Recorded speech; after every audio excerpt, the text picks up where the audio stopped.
We begin tonight with a story that we actually brought you at the beginning of the U.S.-Israeli-led war on Iran. See, the U.S. government officially requested satellite companies not to publish images of destruction at bases across the Middle East that are U.S. bases. Listen to this. But the administration has even requested that private satellite companies refrain from imaging the U.S. bases that have been destroyed.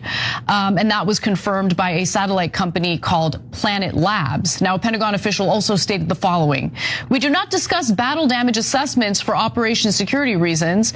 Our forces remain fully operational, and we continue to execute our mission with the same readiness and combat effectiveness. Well, if what we've seen with Iran so far has been the Pentagon's idea of readiness and combat effectiveness, I really don't know what to say. We're in a lot of trouble. I'm glad others are catching up. Obviously, we told you about this over a month ago. So why would the U.S. government do such a thing? Let's refresh your memory here, because back on February 28th, the United States and Israel launched a massive air bombing campaign against Iran. You know this. The idea was pretty simple: kill Iran's military and religious leadership. Decapitate them, as it was called, knock out weapon systems and mobile missile launchers, to destroy an all-girls school. I don't think that was intentional, but then sit back and wait for protests to start, and the Iranian government would come toppling down, right?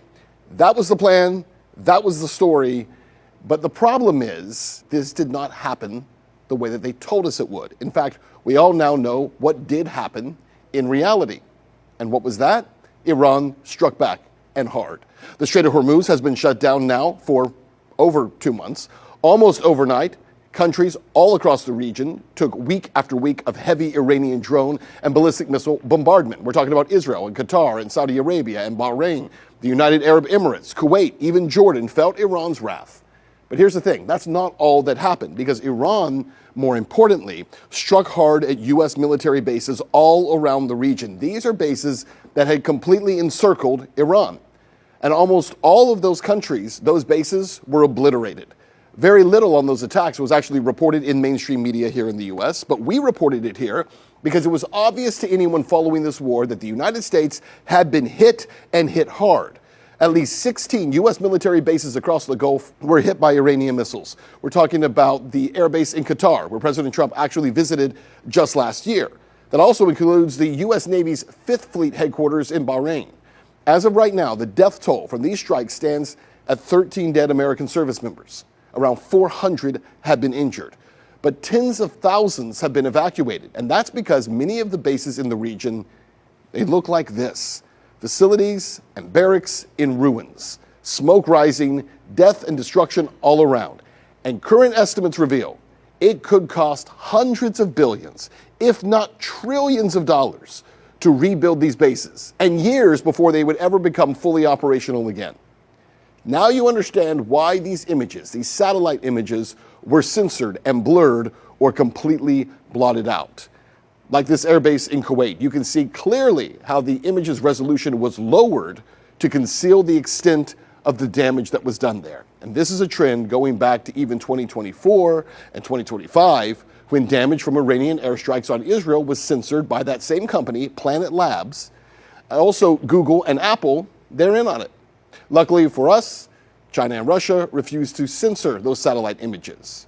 The damage inflicted on U.S. bases is so extensive that even outlets like CNN are having to report it. After weeks of Iranian missile and drone strikes, this U.S. military base in the Gulf is transformed. This is Camp Buehring in Kuwait, a vast desert hub for American forces, home to thousands of troops and even karaoke nights.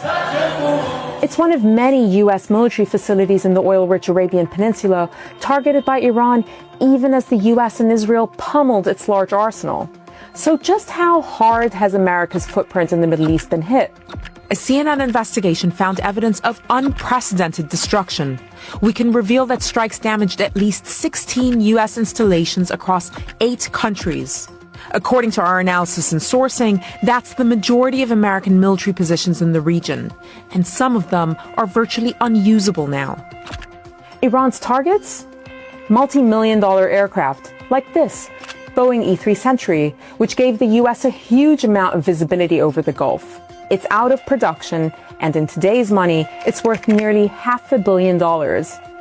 Also, critical communications equipment, and crucially, radar systems. Highly sophisticated, expensive, difficult to replace, and central to air defense. And experts say the war has created a dilemma.